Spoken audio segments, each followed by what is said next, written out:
After reluctantly putting off buying an Apple Watch for more than a year, I finally caved, and 5 months ago I bought one. And I wish I bought it sooner, because when it comes to my daily productivity, it's one of the best purchases I've made. This device that most people think of as a fitness tracker has changed how I work and stay focused during the day, but not in the way that you might expect. You see, while everyone's talking about tracking steps and heart rate, I discovered that the Apple Watch can actually make you more productive by helping you not use your phone as much. And in this video, I'm going to show you exactly how. But first, like many of you, I was and am deep into the Apple ecosystem. So I have a MacBook, I have AirPods, I have iPad, I have an iPhone, each device serving its purpose. But I noticed something interesting. The more I used my watch, the less I reached out for my phone. And that's a good thing, because every time you reach for your phone, there's a good chance you'll, just by habit, open up Facebook or open up Instagram or YouTube and end up in a rabbit hole of scrolling. So let's break this down. This video is sponsored by Synthflow. So I bought the cellular model, and I'm really glad that I did. With cellular connection, your watch essentially becomes a standalone device. I can leave my phone at home while walking my dog, heading to a coffee shop for a quick work session, or even just doing a workout. I still get important calls and messages, but there's no social media, no endless scrolling, no distractions. It's like having a modern day dumb phone on your wrist. And that right there is a big part of how the Apple Watch helps me be more productive, in that I am, to some extent, addicted to my phone. So when I open my phone, probably 1 out of 3 times, I'll end up just opening Instagram and start scrolling. But if I don't even have my phone with me, then I won't end up wasting time scrolling mindlessly on social media. The health tracking features are really important, but not just for fitness. The sleep tracking is surprisingly accurate. So sleep is one of those things where we all know it's important, right? But it's really easy to forget.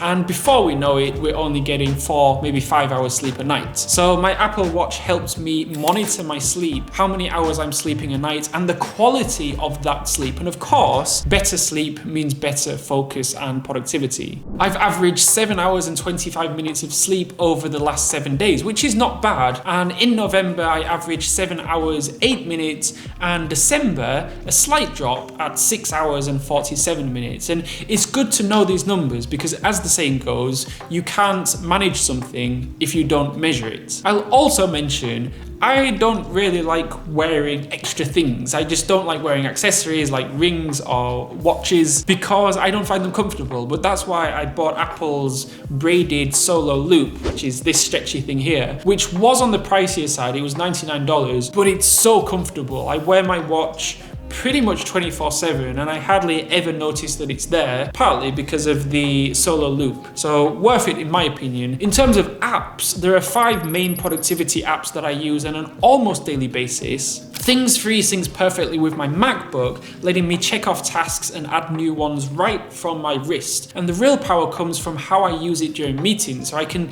discreetly add tasks without looking rude by checking my phone. Timelines has transformed how I understand my time usage. So I used to think I spent about 2 hours daily on deep work, but tracking showed it was closer to 45 minutes. So now I can start a timer with the tap of my watch when beginning focused work, and another tap when I break concentration. And after a few weeks, you get really interesting insights into your actual productivity patterns. Just press record is perfect for those shower thoughts. So those moments that usually just kind of slip away once you think about them. 1 tap to record, automatic transcription, and it's searchable later. So I use it mostly when walking the dog. Ideas flow better when I'm moving, and now I very rarely lose them if I do come up with a good idea. Auto Sleep gives me detailed sleep analytics without any subscription fees. So better sleep tracking has helped me identify that my most productive days follow nights with over 7.5 hours of sleep. So that's the kind of data that actually changes my evening routine. Mindfulness, the built-in app that I initially dismissed as kind of a little bit gimmicky, is actually really helpful for staying focused. So when I'm working, I set it to remind me every 60 minutes to take a 10-minute break, to kind of stand up and take a walk from my desk. And these kind of breaks prevent mental fatigue during long sessions. So the real productivity boost comes from how these apps work together. For example, when Timeline shows my focus sessions are dropping, I check auto sleep, and often, not always, but often, I find a correlation with my focus levels, and how much sleep I got that night. Or when just press record captures an idea, I can instantly create related tasks in Things Free. My watch face is very minimal. I have the battery icon on the top left and the date in the top right, the Spotify icon at the top in the middle because I'm always listening to music when I'm working, and I have the time and Apple Fitness rings taking up most of the user interface. And at the bottom, I have a timer automatically set to 1 minute 30 seconds, and this is for when I'm lifting weights at the gym. I can set a 1 minute 30 second timer in between sets with just 2 taps on my watch, or of course I can set it to 2 minutes, 3 minutes, or any length of timer I want. Since buying my Apple Watch, I've been using Siri a lot more because it's sometimes just more convenient than typing things out on my phone or my MacBook. So using voice commands on my Apple Watch has kind of made me realize how powerful voice interactions can be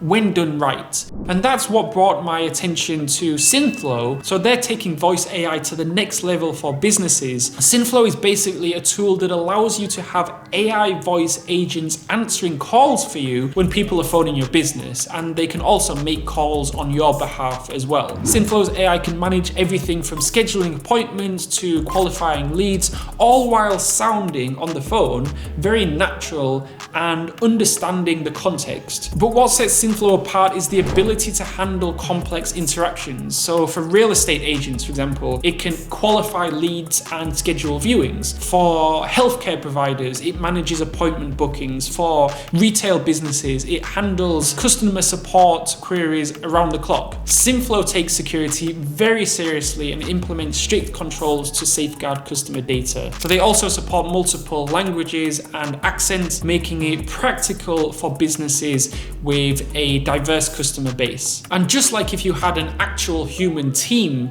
taking your phone calls, you do have to train up Synthflow's AI by giving it context on your product or company, but it's super simple to do. You just go to the knowledge base tab, create a new document, and copy and paste in your company's information. And if you're interested in seeing how AI voice technology could work for your business, check out Synthflow through the link in the description. It is by far the best AI voice assistant that I've ever tried. Now, here are a few other tips that I use every day to make my Apple Watch even more effective for productivity. So this was my biggest concern, and honestly, the thing that stopped me from buying an Apple Watch for years. I didn't want my wrist to vibrate every single time someone messaged me, but honestly, it was a super easy fix. I shouldn't have worried about it. I just turned off almost all notifications. I only allow messages from close family and critical apps. And this means when my wrist vibrates, I know it's something that is probably quite important. I'm currently using the Apple Watch Series 9, even though the 10 has come out, but the differences between the Series 9 and the 10 are so minimal, especially for productivity features. The Series 9 has everything that I would need. So if you're looking to save money,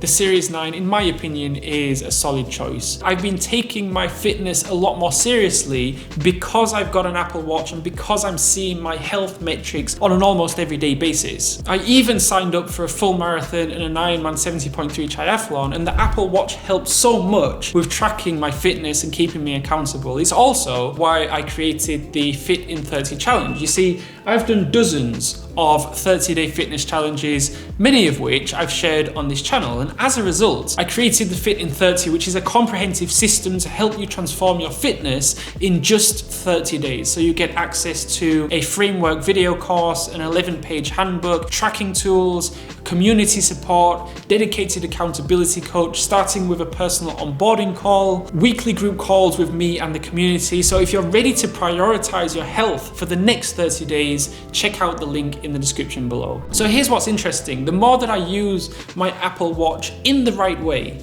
to make me more productive, to make me healthier, the more it feels like a freedom device and less like a smart device. It gives me all the kind of essential connectivity I need while helping me break free from the endless distractions of my phone. And it's not about having another screen to check, it's about having the right tool that helps you stay connected and productive without getting pulled into a digital rabbit hole. And I have made another video recently about my complete Apple ecosystem setup. You can click on this card right here to watch that. And don't forget to check out this video sponsor Synthflow, link in the description below.